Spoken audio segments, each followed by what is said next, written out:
So a big part of my inspiration of creating JG Foundation is actually following the footsteps of my family before me, the generations before me, and ultimately Gough Group, which my father will probably explain to you a little bit more, has ultimately led the path for me to ultimately understand about legacy, understand about impact, and actually giving back to more people.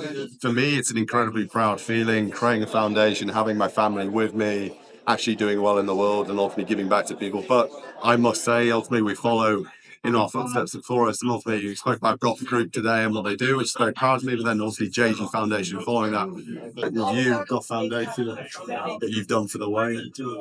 Yeah, well, I have to say, James is doing this at a much younger stage in his life than I thought.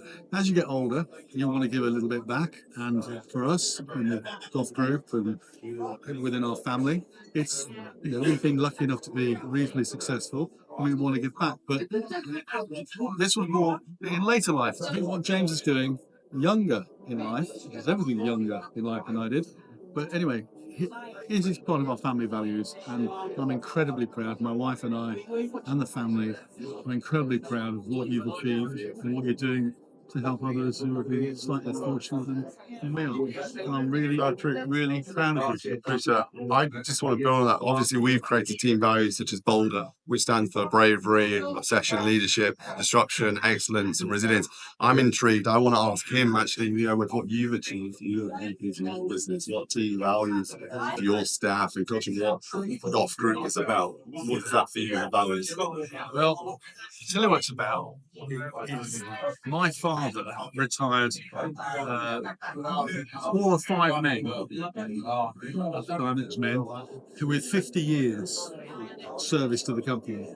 And they were what we call lifers. And I always stuck with me that why did they stay with my dad all those years and the company? And the answer to that is that he tried his best to satisfy their ambitions. And he wouldn't let them leave, basically, because if they were good men, he liked Tiff enough to keep them.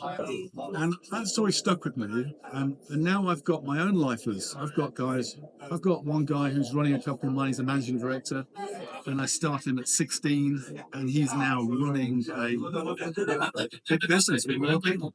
And that gives me tremendous pride and satisfaction. The money is just a means of counting. What really matters in life is leaving a legacy and stuff like that. Sounds a bit corny, but it is what it is. I speak a lot about lessons and revelations with what I've done in the second business to people around the world. And a lot of those revelations truly have not come from these internet gurus of this. Have come from my old man and ultimately our family about the whole values of satisfying our career ambitions for our staff. That's a big thing that stuck with me, learning from my father and also our group, is that ultimately, if you're able to ultimately do that, you'll retain the talent inside your organisation. And for us, we understand people. We're in the business of people, and ultimately, with the power of people coming together, we can ultimately do things like this where we can give back to ultimately children and people in need. And for me, I'm grateful to you and the lessons you've given me. So thank you very much.